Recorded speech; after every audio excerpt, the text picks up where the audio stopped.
जय जोहार, जय आदिवासी।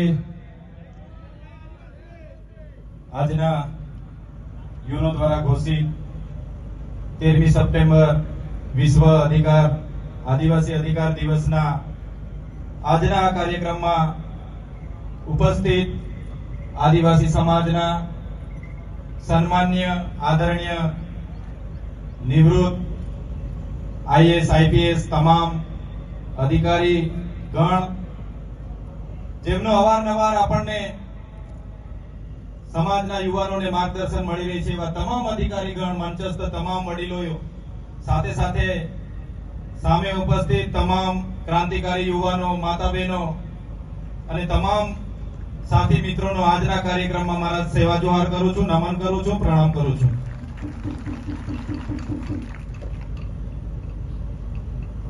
આપણા આગળના વક્તાઓએ ખૂબ સારી આગળની વાતો કરી છે, ત્યારે એના પરથી આપણે બધા જાણીએ છીએ કે આપણો આદિવાસી સમાજનો ઇતિહાસ ખૂબ જૂનો છે, વર્ષો જૂનો આપણો ઇતિહાસ છે। આદિ અનાદિકાળથી આદિવાસી સમાજ અહીં વસે છે, મૂળ માલિક છે। તમે જોયું હશે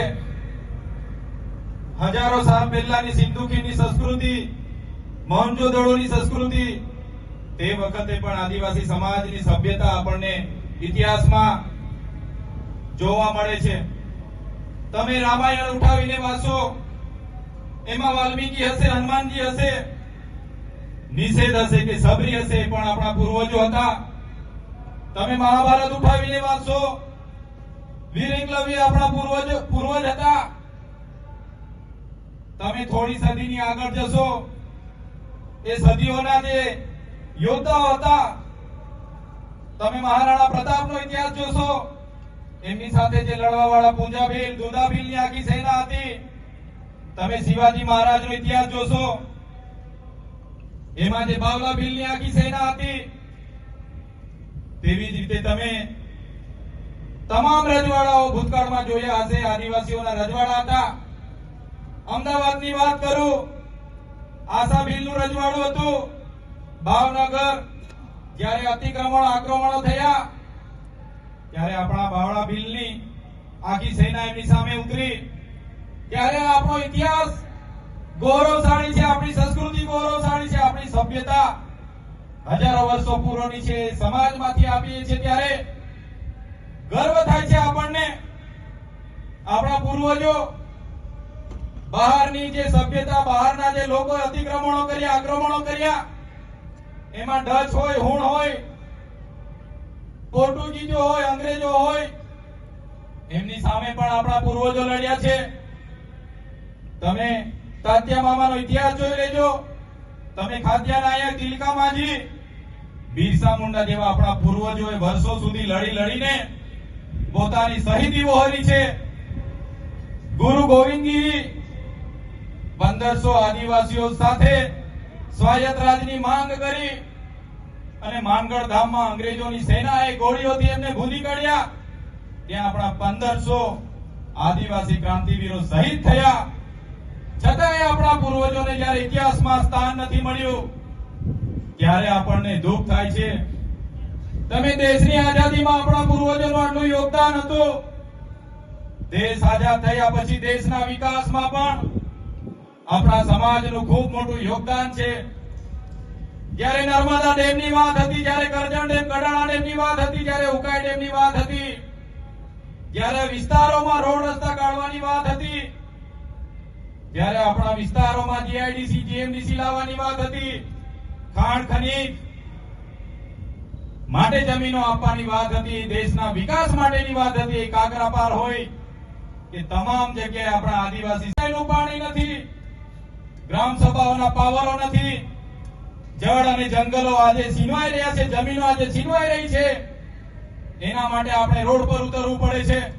અનુસૂચિ 5 માટે, અનુસૂચિ 5 હોય કે પૈસા 1 માટે લડવું પડી રહ્યું છે।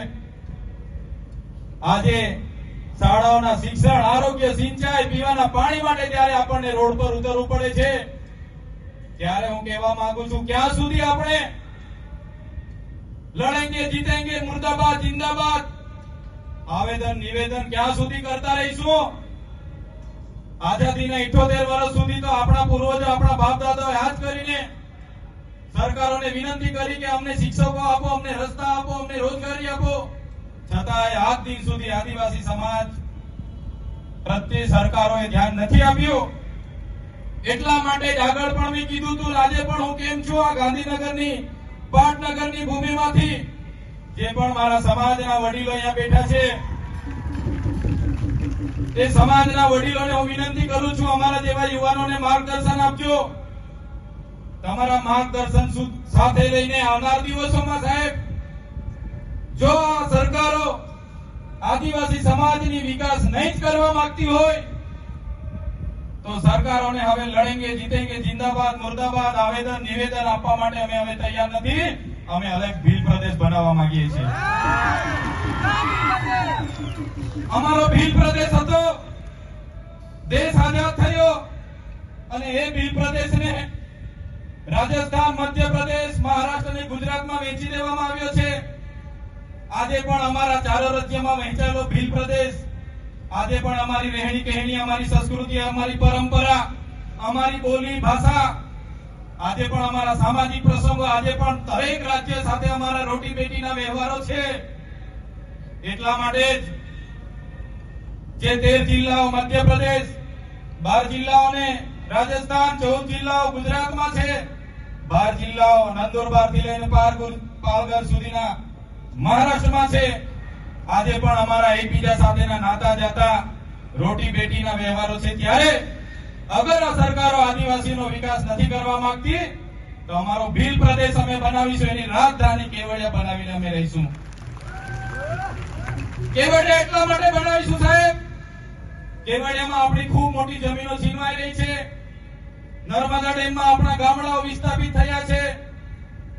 ત્યાં વીજળીનું ઉત્પાદન થાય છે. છોટાઉદેપુરમાં રેતીની ખાણો છે, ઝઘડિયા રાજવાડીમાં લિગ્નાઇટની ખાણો છે. આપણી પાસેથી બધું છીનવાઈ રહેલું છે ને આદિવાસી સમાજને કોઈ પૂછતું નથી.